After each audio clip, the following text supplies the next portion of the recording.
మన గౌరవనీయులు ప్రొఫెసర్ రామచంద్రయ్య గారు ఉన్నారు. అలాగే డాక్టర్ గారు జన విజ్ఞాన వేదిక అధ్యక్షులు. రైట్, మీతోటే డైరెక్ట్గా నేను మాట్లాడే ఒక 5 నిమిషాలు అయిపోగానే వెంటనే చెప్పండి, 5 మినిట్స్. రైట్, చాలా దూర ప్రాంతాల నుంచి ఈరోజు చెక్కుముక్కి టాలెంట్ టెస్ట్ 2 రోజుల పాటు జరిగేటువంటి కార్యక్రమంలో హాజరైన మీ అందరికీ, ప్రత్యేకించి ఉపాధ్యాయులు ఒక్కసారి చేయబెట్టి రైట్ ధన్యవాదాలు. తల్లిదండ్రుల కంటే ఉపాధ్యాయులు ఎక్కువ ఉన్నారు కనుక మీకు అభినందనలు తెలియజేస్తా ఉన్నాం. ఇప్పుడు ముఖ్యమంత్రి పేరు ఏమిటి చెప్పండి? మన ముఖ్యమంత్రి గారి పేరు అందరూ చెప్పండి, నాకు వినపడదు, కొద్ది తక్కువ. ముందుకు రానా? Okay, right. మన ముఖ్యమంత్రి గారి పేరు చెప్పండి. ప్రస్తుతం ముఖ్యమంత్రి జగన్మోహన్ రెడ్డి గారు. ఈయనకంటే ముందున్న ముఖ్యమంత్రి గారి పేరు చెప్పండి. చంద్రబాబు నాయుడు గారేనా? ఓకే.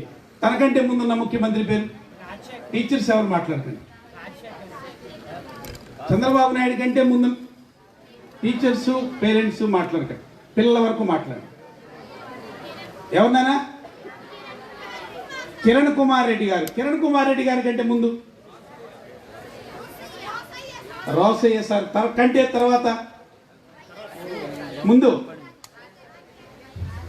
రాజశేఖర్ రెడ్డి కంటే ముందు అయిపోయాం. అంటే ఒక 10 సంవత్సరాలు వెళ్ళేసరికి రాజకీయ నాయకులు మర్చిపోతాం. అది నేను చెప్పదలిసింది.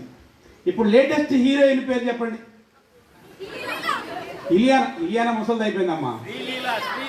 శ్రీలీల. రైట్, శ్రీలీల ఇప్పుడు లేటెస్ట్ హీరోయిన్. అంతకంటే ముందు హీరోయిన్ మరి రామచంద్ర గారి వయసులో ఉన్న వాళ్ళకి హీరోయిన్ కన్నాంబ. సినిమా టైటిల్ అంటే రామచంద్ర గారి పెద్దవాళ్ళకి కన్నాంబ. అంటే ఇప్పుడు శ్రీలీల ఉంది, అంతకుముందు సుమంత ఉంది. సుమంతనా? సమంత ఉంది. సమంత కంటే ముందు వాణిశ్రీ గారు. ఓకే, అంటే ఒక 10 సంవత్సరాల్లో హీరోయిన్లు కూడా మర్చిపోతాం మనం. లేటెస్ట్ హీరో పేరు చెప్పిన అంతే పరిస్థితి. ఓ 10 సంవత్సరాల్లో హీరోల్ని మర్చిపోతాం, ఓ 10 సంవత్సరాల్లో రాజకీయ నాయకుల్ని మర్చిపోతాం. మరి ఎవరిని గుర్తుపెట్టుకుంటాం? ఇది కీలకం. ఈ సైన్స్లో ఈరోజు ఈ 2 రోజుల కార్యక్రమంలో మనం నేర్చుకెళ్లాల్సిన ఒక్క పాయింటే నేను చెప్తాను. ఎవరిని మనం గుర్తుపెట్టుకోవాలి? ఎందుకు? ఎప్పుడో 400 సంవత్సరాల క్రితం భూమి మీద పడిన వస్తువు ఆకర్షణకు గురవుతుందని, భూమి అయస్కాంతమని న్యూటన్ సిద్ధాంతాన్ని ఇప్పటికీ, అంటే చనిపోయిన 400-500 సంవత్సరాల ఆయన్ని కూడా ఇప్పుడు దాకా గుర్తుపెట్టుకుంటున్నాం. కనుక ఎవరిని మనం రిమెంబర్ చేసుకోవాలా? ఎవరిని గుర్తుపెట్టుకోవాలా? ఎవరికి ఆదర్శంగా ఉండాలా? శాస్త్రవేత్తలకు. అందుకని పైన వేదిక మీద ఉన్న శాస్త్రవేత్తలందరికీ అందరూ చప్పట్ల రూపంలో 2 చేతులతో కొట్టాలి సార్. రైట్, శాస్త్రవేత్తలు చాలా మంది ఉంటారు, ఇంజనీర్లు చాలా మంది ఉంటారు, సైన్స్ని ఆచరణ చూపించేటువంటి శాస్త్రవేత్తలు. అందుకని వారికి అభినందన. మనం కూడా వాళ్ళని గుర్తుపెట్టుకోవాలి. ఇప్పుడు మిమ్మల్ని పిల్లల్ని ఎవరైనా అడిగితే హీరో ఎవరంటే, మా హీరో ఎవరు అని అడిగామనుకోండి, ఒక ఆయన పవన్ కళ్యాణ్ అని చెప్తాడు. మీకు మహేష్ బాబు అంటే ఇష్టం అనుకుంటే మహేష్ బాబు, రకరకాలు చెప్తూ ఉంటారు. నాకు ఇప్పుడు మీకు ఇబ్బంది వస్తే ఏదైనా ఒక పుస్తకం ఎవరు కొని పెడతారు? ఎవరు కొని పెడతారు? కడుపులు నొప్పి వస్తే హాస్పిటల్లో తీసుకెళ్లేది ఎవరు? మరి ఎవరు హీరో మనకి? మన కష్టాల్లో భాగస్వామి అయ్యేవాళ్ళు కదా హీరో అంటే. కనుక అది తాగు దమ్ముంటే అంటాడు ఒక ఆయన. ఏంటి తాగితే? దాన్ని చెప్తాను, నేను దాంట్లోకి వెళ్ళను నేను. అందుకని మన హీరోలు ఎవరు? మన అమ్మ నాన్న మన హీరో.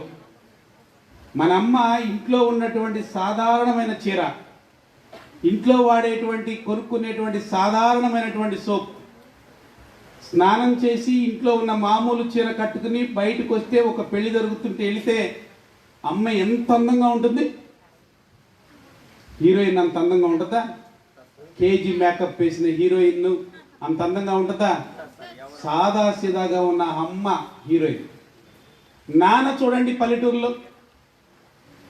ఇప్పుడు నేను ఒక మాట చెప్తున్నాను, బహుశా ఇది సాయంత్రం మీ ఫీల్డ్ ట్రిప్లో ఉందో లేదో తెలియదు, కానీ ఖచ్చితంగా ఎడ్లపాడు గ్రామంలో మామూలుగా రోజువారీ గడవటం కష్టమైన కుటుంబాలు ఉన్నాయి. ఆ కుటుంబాల దగ్గరికి వెళ్ళండి, వీలైతే ఫీల్డ్ ట్రిప్పులు అక్కడికి వెళ్ళండి. మన జీవనం కంటే వాళ్ళ జీవనం ఎలా ఉందో స్టడీ చేయండి, అది అవసరం. అందుకని మన హీరో ఎవరంటే అమ్మా నాన్న. ఎవరి కోసం మన జీవనాన్ని కొనసాగించాలా? అమ్మా నాన్న కోసం. అమ్మా నాన్న వదిలేసి కాదు. అందుకని ఈ సైన్స్లో మనం నేర్చుకోవాల్సింది అమ్మా నాన్న మన హీరోలు.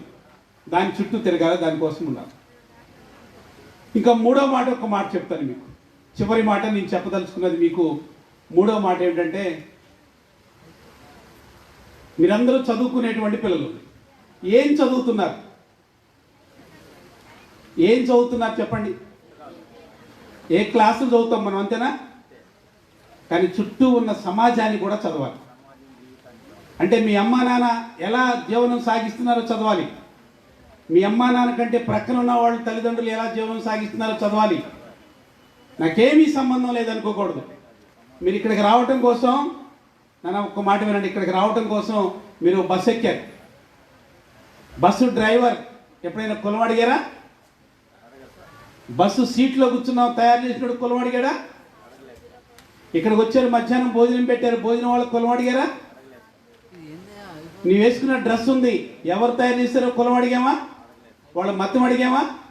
కానీ మన చుట్టూ ఉన్న సమాజంలో మన కులమే ఉండాలి, మన మతమే ఉండాలనే పెద్ద గీతలు గీసి మనల్ని దూరంగా పెట్టే ప్రయత్నం చేస్తున్నారు. కానీ అందుకనే మన జన విజ్ఞానం మీద స్లోగన్ ఉంది, మనం భారతీయులం మనమంతా బంధువులం. అనంటే ఒక మాట, మనం భారతీయులం, పెద్దగా అనాలా, మనం భారతీయులం మనమంతా బంధువులం. చెప్పండి, మనం భారతీయులం. కాదన్న వాళ్ళు ఎవరైనా చేయిపోకెత్తండి, కొద్దిమంది అనట్లేదు. ఎందుకంటే మనమంతా బంధువులం, మనం భారతీయులం. ఈ భారతదేశం అందరిది, ఈ భారతదేశం కొందరిది కాదు. కొందరిది అన్న వాళ్ళని దూరంగా పెడదాం, అందరిది అన్న వాళ్ళని దగ్గర చేసే ప్రయత్నం చేద్దాం. ఈ జన విజ్ఞాన వేదిక 2 రోజుల కార్యక్రమం విజయవంతం కావాలని మీరందరూ ప్రశ్నించేటువంటి తత్వం, బహుశా ప్రశ్నలు కనుక ప్రారంభిస్తే చాలా ప్రశ్నలు వచ్చే అవకాశం ఉంది. ఎందుకంటే బడిలో ప్రశ్నించడం నేర్పట్లేదు, తల్లిదండ్రులు గమనించాలి. మీరు బడిలో పంపిస్తున్న పిల్లలు, మీరు పెద్ద పెద్ద కాన్వెంట్స్ అనుకుంటున్నటువంటి, పెద్ద పెద్ద ఇంగ్లీషు నాలెడ్జ్ ఇస్తుందన్నటువంటి అనుకుంటున్న పాఠశాలల్ని ప్రశ్నలు చంపేస్తున్నారు. జన విజ్ఞాన వేదిక ప్రశ్నని ఉద్భవించేటట్టు చేస్తుంది. ఆ ప్రశ్నే ఈరోజు సమాజాన్ని మార్చింది. నిటారుగా నిలబడింది మనిషి ఆ ప్రశ్నతోనే. ఈరోజు పై కప్పేసుకున్నది ఆ ప్రశ్నతోనే. తను అడవిలో అలా వెళుతున్నప్పుడు తన మీద పడుతున్నటువంటి చినుకు, ఆకు మీద పడ్డ చినుకు తన మీద ఎందుకు పడటలేదో గమనించాడు మనిషి. ఓహో, ఆకు మీద పడ్డ చినుకు తన మీద పడలేదు గనక ఈ ఆకుని అడ్డం పెట్టుకుంటే నాకు ఆధారం ఉంటుందని చెప్పుకున్నాడు. ఆకుతోటి ఆధారం పెట్టుకున్నాడు. అదే పురి గుడిసైంది, అదే గొడుగైంది, అదే ఆధారమైంది ప్రశ్న నుంచే. కానీ వాళ్ళ పాఠశాలలో ప్రశ్నించటం నేర్పడం చంపేస్తున్నారు. అందుకనే ప్రశ్నించడం నేర్చుకునే ప్రయత్నం చేద్దామని తెలియజేస్తూ, చివరిలో నేను వృత్తిరీత్యా ఉపాధ్యాయుడిని, నేను సైన్స్ మాస్టర్ గారిని. గతంలో, ఇప్పుడు కూడా జన విజ్ఞాన వేదికలోనే పనిచేస్తూ ఉన్నాను. అయితే ఒక్క 4 కథలు చెప్పేసి వెళ్ళిపోతాను. 1 గంట పడుతుంది, 1 గంట పడుతుంది. వింటారా ఓపిక? వినేవాళ్ళు ఒకసారి చెప్పేగెత్తండి. అరే పిల్లలు అనగానే పెద్దగా అరవండి. పిల్లల వరకు, పెద్దోళ్ళు కాదు. అరే పిల్లలు, అరే పిల్లలు. అబ్బే, పిల్లలు అంటే గొడవ చేయాలి. ఎవడన్నా గొడవ చేయొద్దు అంటే నా దగ్గర తీసుకురండి. సైకాలజీ ప్రకారం గొడవ చేయాలి, కానీ ఆ గొడవ నీ అభివృద్ధికి ఆటంకం కాకూడదని చెప్తుంది సార్ జన విజ్ఞాన వేదిక. అంతే సింపుల్. నువ్వు గొడవ చేయాలి. ఒక అమ్మాయి ఇంటికి వెళ్ళాము నేను, మాస్టర్ గారు యూటీఎఫ్ రాష్ట్ర అధ్యక్షుడు కానీ పిల్లలకు ముందు చెప్పేసింది, అరే పెద్ద గెస్టులు వస్తున్నారు, కామ్గా ఉండాలి, అల్లరి చేయొద్దని చెప్తే కామ్గా పక్కన మూలలు కూర్చున్నారు. నేను కొద్దిసేపు అడిగే ప్రయత్నం చేసే పిల్లల్ని ఏంటంటే అంటే ఎవడు మాట్లాడట్లేదు. వచ్చేటప్పుడు చెప్పాను, మీ పిల్లలకి ఏదో జబ్బు ఉంటుంది, ఒకసారి తీసుకెళ్ళి హాస్పిటల్లో చూపించుకోమని చెప్పాను. గొడవ చేయాలి, కానీ ఆ గొడవ నీ అభివృద్ధికి ఆటంకం. ఓకే, 4 కథలు ఎంతసేపు చెప్పుకుందాం? గంట వింటారా ఓపిక్గా? రైట్. నేను ఎక్కువసేపు చెప్పను, కానీ మొదటి కథ. మొన్న ఒక సినిమాకి ఒక మాస్టర్ గారు వాళ్ళ ఆవిడ ఇద్దరు వెళ్ళారు. ఫస్ట్ సినిమా చూశారు. మొదటి కథ చెప్తున్నాను వినండి. రికార్డు కాకపోతే ఇబ్బంది లేదు. ఇంటికే సినిమా అయిపోయి బయటకు వచ్చిన తర్వాత హీరో ఉన్న బండి మీద ఎక్కించుకుని మాస్టర్ గారు టీచర్ గారిని జాగ్రత్తగా ఇంటికి తీసుకొస్తున్నాడు. చాలా వేగంగా తీసుకొస్తున్నాడు. వెనకాల కూర్చున్న టీచర్ గారికి భయం వేసి, మాస్టర్ గారు స్లోగా పానివ్వండి, కళ్ళు తిరుగుతాయి, కింద పడతాను, దెబ్బలు తగులుతాయి, నువ్వు అన్యాయం అయిపోతారు, పిల్లలు అన్యాయం అయిపోతారు, స్లోగా పానివ్వండి సార్ అన్నాను. అంటాం తప్పరైట. అయినా మాస్టర్ గారు ఏం చేశాడంటే సడన్ బ్రేక్ వేసి దిగిరా అన్నాడు. అలా దిగిరాంగాలి పెట్టి కాటడా. బండి నడుపుతుంది నేనా నువ్వా? బ్రేకులు నా దగ్గర ఉంటాయా నీ దగ్గర ఉంటాయా? క్లచ్ నా దగ్గర ఉంటుందా నీ దగ్గర ఉంటుందా? వెనకాల కూర్చున్న దాన్ని నోరు మూసి కూర్చోమన్నా అంట. నిజమే కదా, మాస్టర్ గారి దగ్గర కదా క్లచ్ ఉండేది, మాస్టర్ గారి దగ్గర కదా బ్రేక్లు ఉండేది. నేను అనవసరంగా మాట్లాడేందుకు నేను నోరు మూసుకుని కూర్చుంది. అంతే వేగంతో తీసుకొచ్చి ఇంటి దగ్గర దింపేశాడు. మొదటి కథ అయిపోయింది. మొత్తం ఎన్ని కథలు అనుకున్నాం? చెప్పాలి నాకు, ఎన్ని కథలు? ఇప్పుడు ఎన్ని కథలు అయిపోయినాయి? రెండో కథలో ఇంటికి వెళ్ళిన తర్వాత వంకాయ కూర వండింది, వంకాయ కూరలో ఉప్పు ఎక్కువ వేసింది. మళ్ళీ తిడుతున్నాడు మాస్టర్ గారు. సాయంత్రం అడగండి శాస్త్రవేత్తలు, మీరు ఎప్పుడైనా ఇంటికాడ టీచర్ గారిని తిట్టారా? ఎప్పుడైనా మీరు వంట వండారా అని. జన విజ్ఞాన వేదికలోకి వస్తే మన ప్లేటు మనమే కడుక్కోవాలి, ఎవరు మనకు బానిసలు ఉండరు, ఇక్కడ అలవాటు చేసుకోండి దాన్ని. ఈ పాయింట్స్ ఎక్కడ రాసుకుంటున్నారు? ఎవరు రాసుకోవట్లేదు, చూస్తూ ఉన్నారు. బాగా తెలియగల వాళ్ళు అనుకుంటారు మీరంతా. రాసుకుంటూ ఉండాలి ఎక్కడో చోట. మన ప్లేటు మనమే కడుక్కోవాలి, వీలైతే మన బట్టలు మనమే ఉతుక్కోవాలి, శుభ్రం చేసుకోవాలి. మనకెవరు అమ్మ బానిస కాదో, మన అమ్మ బానిస కాదో నేర్చుకోవాలి. ఇది ఎన్ని కథలు అయిపోయినాయి? రెండో కథ. ఇంటికి వెళ్ళిన తర్వాత వంకాయ కూర వండింది, వంకాయ కూరలు ఉప్పు ఎక్కువ వేసింది. మళ్ళీ తిడుతున్నాడు మాస్టర్ గారు. నువ్వు కడుపుకి అన్నం తిన్నావు, అంగన్వాడి పిండి తింటున్నావు, ఈ మధ్యన చెప్పినట్టు నీ ఇష్టం వచ్చినట్టు మాట్లాడుతూ ఉన్నావు, కంట్రోల్ చేస్తూ ఉన్నావు, బండి ముందుకు పోని వెనక పోని జాగ్రత్త అని చెప్తా ఉన్నావు. మీ నాన్ని కూడా మీ అమ్మలాగే కంట్రోల్ చేసినాడంటే ముసలోడు నోరు మూసి కూర్చుంటాడు, నేను మూసుకుని కూర్చుంటాను ఉన్నావు. దామని టీచర్ గారి మీద మాస్టర్ గారు రెండో కథలో గొడవ పడుతూ ఉన్నాడు. టీచర్ గారు కుడి చేత్తో అన్నం తింటుంది, ఎడం చేత్తో లాగించి కొట్టింది రెండో కథలో. కథ చెప్పి ఏం చెప్పింది తెలుసా? కూర ఉండేది నేనా నువ్వా? ఉప్పు ఎక్కువ వేయాలో తక్కువ వేయాలో నేను నిర్ధారిస్తాను, నువ్వు నిర్ధారిస్తావా? తిని నోరు మూసుకుని బయటికి పోమంది. మొదటి కథ గుర్తొచ్చింది మాస్టర్ గారికి. బండి క్లచ్ నా చేతిలో ఉందా నీ చేతిలో ఉందని చెప్పాడు కదా, అందుకోసమని నోరు మూసుకుని తినేసి వెళ్ళిపోయాడు. రెండో కథ అయిపోయింది. మొత్తం ఎన్ని కథలు? ఎన్ని అయిపోయినాయి? ఇప్పుడు నాలుగో కథ చెప్పేసి వెళ్ళిపోతారు మీ అందరూ. ఇప్పుడు అందరూ మీ అందరు నా దగ్గర ఉంటే నేను లాగించుకుంటారు. కథ చెప్పేది నేనా మీరా? 2 తర్వాత 3 చెప్పాలా, 33 చెప్పాలా, 16 చెప్పాలి? నేను చెప్తాను, మీరు చెప్తారా? మీరందరూ ఎలా వినాలి? నోరు మూసుకు వినాలి. అంటే దీంట్లో అర్థం ఫ్రెండ్స్ దీంట్లో అర్థం ఏమంటే, మొదటి కథలో జాగ్రత్తగా వినాలి. మొదటి కథలో మాస్టర్ గారు పనిచేస్తున్నాడు, శ్రమ చేస్తున్నాడు కనుక నోరు మూసు కూర్చో అని చెప్పి నిర్ధారించాడు. అంటే రెండవ కథలో టీచర్ గారు వంట వండటం అనేది పని కనుక ఆమె నోరు మూసుకుని తిని బయటికి పోంది. ఇప్పుడు కథ చెప్పటం అనేది పని కనుక నోరు మూసుకుని వినమని చెప్పాం. ఎందుకంటే ఈ సమాజంలో ఎవరు చెమట చిందిస్తే, జాగ్రత్తగా వినాలి, ఈ లైన్ రాసుకోవాలి ఎక్కడైనా మీరు, ఎవరు ఉత్పత్తిలో భాగస్వామ్యం అయితే, ఎవరు వస్తువులు తయారు చేస్తే, ఎవరు ఈ సమాజానికి బువ్వ పెట్టే రైతు ఉన్నాడో, ఎవరు కష్టపడే వ్యవసాయ కార్మికుడు ఉన్నాడో, ఎవరు ఈ సమాజాన్ని అభివృద్ధిలోకి తీసుకెళ్లే సంపద సృష్టిస్తున్నారో, వాళ్ళు నిర్ధారించిన సమాజం వస్తే, సైన్స్ అందరికీ అందుబాటులోకి వస్తే మంచి ఆలోచన కలిగిన సమాజం వస్తుందని జన విజ్ఞాన వేదిక విశ్వసిస్తుంది, నమ్ముతుంది, ఆచరిస్తుంది. ఆ ప్రక్కకి మీరు అందరూ వెళ్ళేటువంటి ప్రయత్నం చేయండి ఇక్కడి నుంచి వెళ్ళేటప్పుడు. ఓకేనా? బూస్ట్ వేస్ట్ చెప్పుంటారు మీకు కదా, చెప్పారా? సరే ఓకే, అక్కడ రాసుకోవడం కాదు, బూస్ట్లో ఏముండదో శాస్త్రవేత్తలు ఉన్నారు కనుక నేను ఎక్కువ చెప్పను, కానీ బూస్ట్ వేస్ట్ అని చెప్తాం. బూస్ట్ ఏం తినాలి మరి? పప్పన్నం తినాలి. బూస్ట్ వేస్ట్, పప్పన్నం బెస్ట్. ఒక్క మాట అనుకోండి చాలు. బూస్ట్, పప్పన్నం. ధన్యవాదాలు. ఇక్కడ జస్ట్ ఆయన నక్కా వెంకటేశ్వర గారు మాకు చాలా ఆదర్శపోయారు. ఆయన ఒక మాట చెప్పిన తర్వాత నేను ఇక్కడ ఉన్నటువంటి ఆర్గనైజేషన్ యొక్క పర్మిషన్ లేకుండా ఒక మాట చెప్పదలుచుకున్నాను. ప్రశ్న అనేటువంటిది ఎంత ఇంపార్టెంట్. ఇంతకుముందు మా గారిని కూడా అడగనివ్వండి, వాళ్ళు అడగనివ్వండి, ఎందుకు ఆపుతున్నారు, కాసేపు కొనసాగుతుందో ప్రశ్నలు అని చెప్పేసి కూడా ఆయన కూడా ఆందోళనపడ్డారు. ఈ ప్రశ్నకి ఇప్పుడు అవకాశం అంతా ఇంత జరుగుతోంది, కానీ కాలక్రమేణా ప్రస్తుతం వాతావరణంలో ప్రశ్నను కూడా అడ్డుకునేటువంటి ఒక అస్తవ్యస్తమైనటువంటి వ్యవస్థ వస్తూ ఉంది. దాన్ని మనం గుర్తుపెట్టుకోవాలి. ఇదే రోజు ఒక 1 వీక్ తర్వాత, ఇవాళ డేట్ అంతా 10th ఆఫ్టర్ 7 days 17th. ఇదే ఫిబ్రవరి 17th నాడు కొన్ని సంవత్సరాల కిందట ఇలా ప్రశ్న వేసినందుకు ఒక మహనీయుణ్ణి అప్పుడున్నటువంటి ఛాందసులు, అప్పుడున్నటువంటి దుర్మార్గులు, సైన్స్ని వ్యతిరేకించే వాళ్ళు, సత్యాన్వేషణను వ్యతిరేకించే వాళ్ళు, అసత్యమే రాజ్యం వెళ్ళాలి, మా రాచరికమే రాజ్యం వెళ్ళాలి, మేము చెప్పిందే వేదం అనే వాళ్ళు ఒక గొప్ప మేధావిని లియోనార్డో బ్రూనో అనే ఆయన్ని ఫిబ్రవరి 17th నాడు బలిదానం చేశారు. బతికుండగానే గుంజ కట్టేసి కాల్చి చంపారు. అప్పుడు 17 ఆ రోజును ఇప్పుడు కూడా మనం విజ్ఞాన శాస్త్రానికి ఒక పట్టినటువంటి ఒక త్యాగంగా మనం భావిస్తున్నాము. జన విజ్ఞానం ఒకటే ఈ సత్యాన్వేషణ దినంగా, ఒక సత్యాన్ని అన్వేషించేటువంటి వైపు మనం వెళ్తున్నప్పుడు మనకు ఎన్ని అడ్డంకులు వచ్చినా కూడా ముందుకే పోవాలని చెప్పేసి ఒక త్యాగ నిరతిని బోధించిన వ్యక్తి మన బ్రూనో.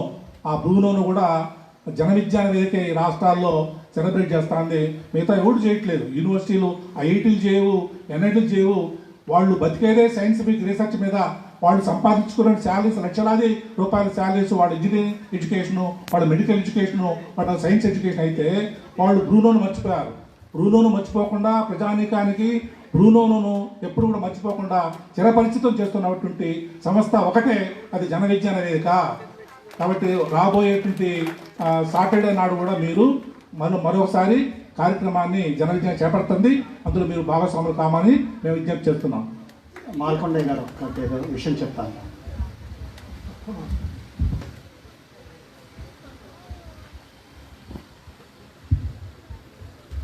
ఈ సభలో ఉన్నటువంటి విద్యార్థులకు, ఉపాధ్యాయులకు, తల్లిదండ్రులకు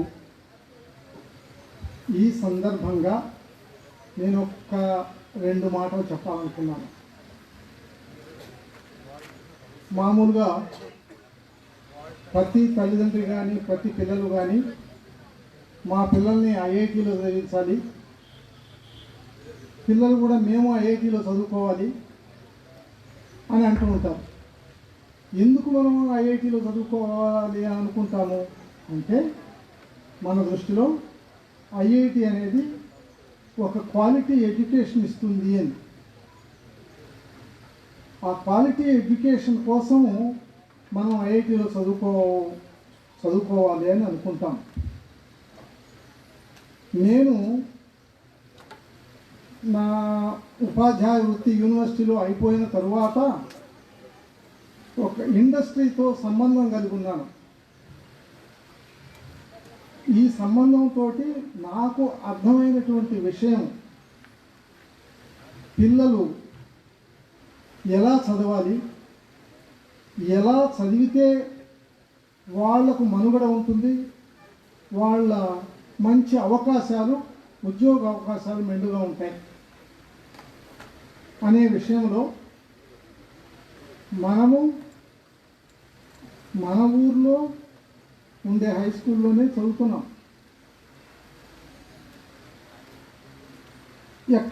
ఎక్కడ ఇంకొక టౌన్లోనైనా చదువుతున్నాం.